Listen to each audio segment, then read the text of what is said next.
వీళ్ళేం బాగా తీశారు? 5 సంవత్సరాల పరిపాలనలో ఏం చేశారు ఒకసారి గుర్తించుకోమని మనం చేస్తున్నా.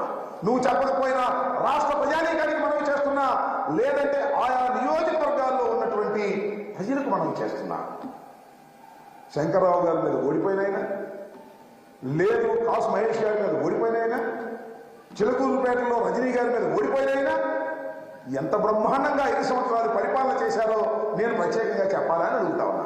ఒక్కసారి జ్ఞప్తికి తెచ్చుకోండి, ఒక్కసారి నెమరు వేసుకోండి, ఎంత దుర్మార్గమైనటువంటి పరిపాలన చేశారో. అందుకే చిట్టుగా అడుగుతారు. 7 నియోజకవర్గాలు 7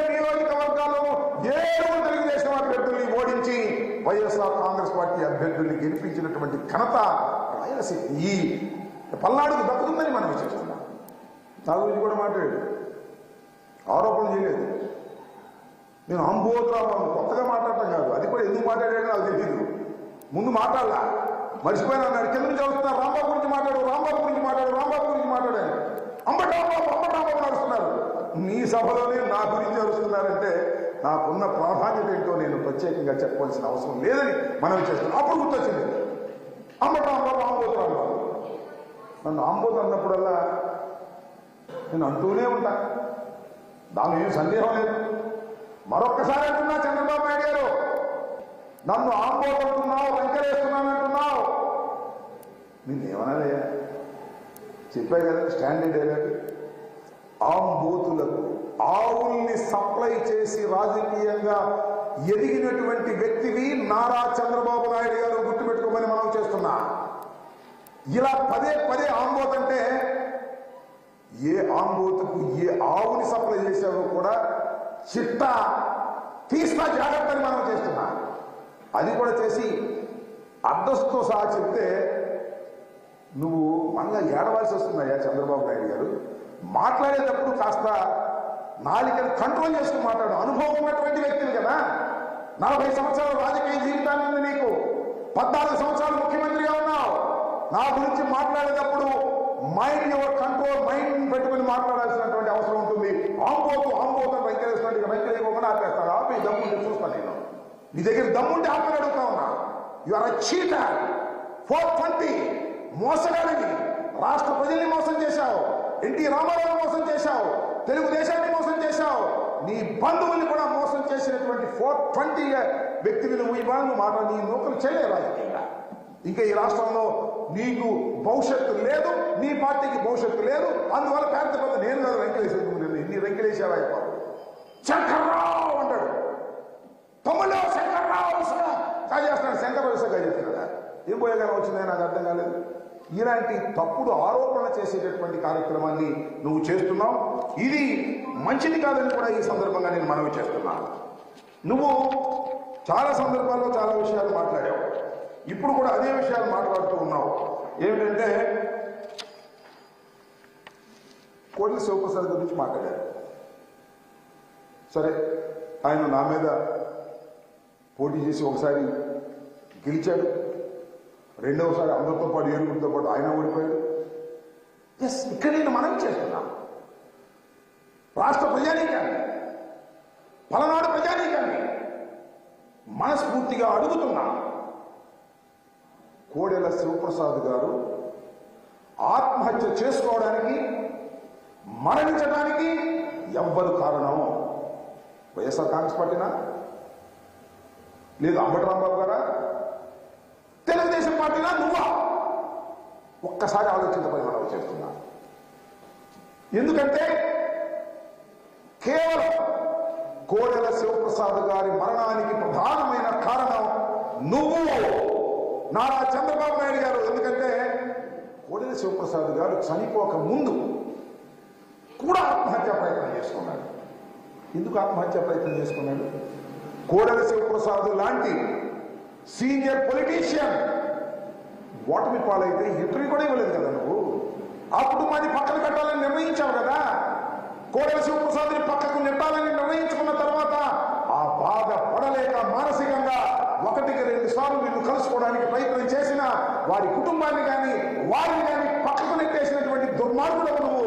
అందువల్లే ఆయన మానసికంగా కుంగిపోయి ఆత్మహత్యా ప్రయత్నం చేసుకుంటే ఇల్లు అడిగారు కదా, ఎవరు పత్తిపాటి పుల్లారావు కూడా వెళ్ళాడు. ఏమండి ఆత్మహత్య చేసుకోవడానికి ప్రయత్నం చేశాడు, సేవ్ అయ్యాడు.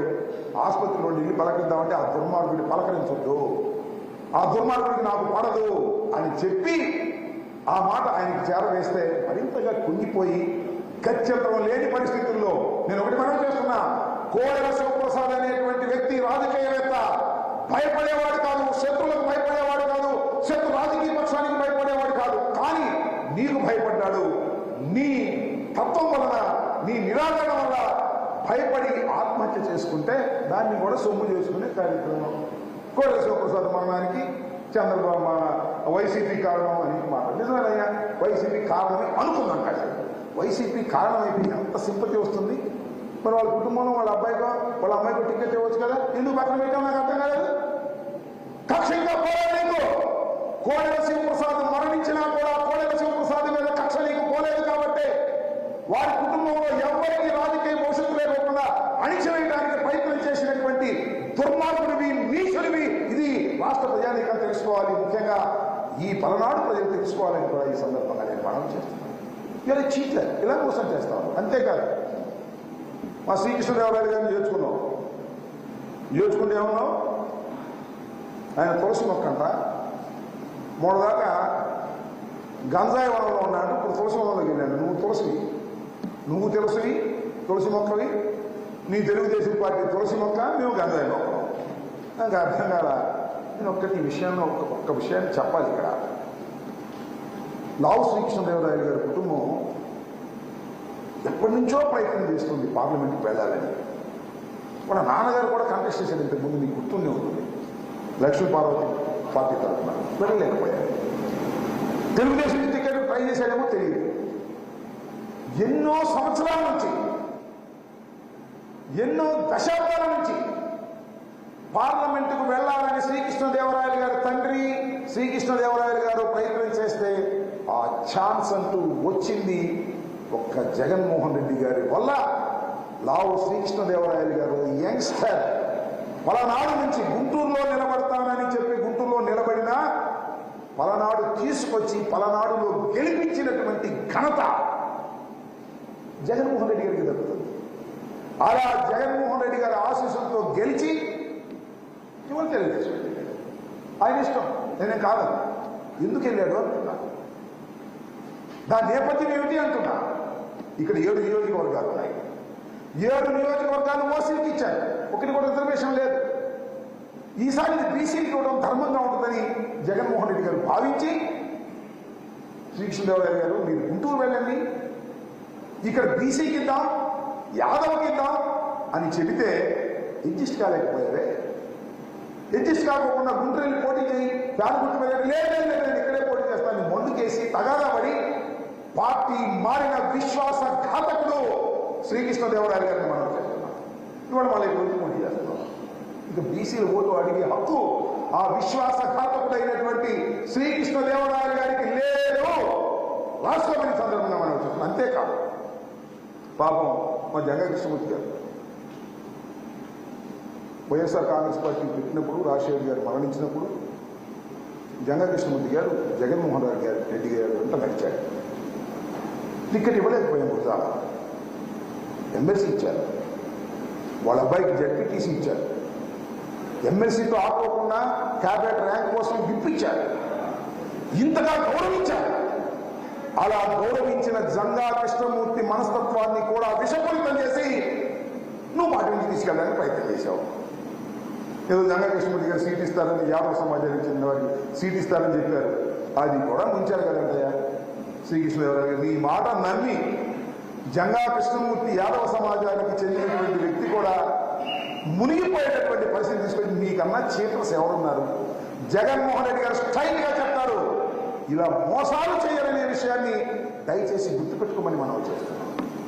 ఇలాంటి రాజకీయాలు, కుళ్ళు రాజకీయాలు చేసి లావు శ్రీకృష్ణదేవరాయలు గారు తులసి మొక్కలు, మేము గంధాయి మొక్కలు అంటే నేను మనం చేస్తున్నా. లావు శ్రీకృష్ణదేవరాయలు గారే కాదు, నా మీద పోటీ చేస్తున్న వ్యక్తి గురించి కూడా మాట్లాడు. చాలా సీనియర్ నాయకుడు, చాలా గొప్పవాడు. ఏం గొప్పవాడో నాకు అర్థం కాల.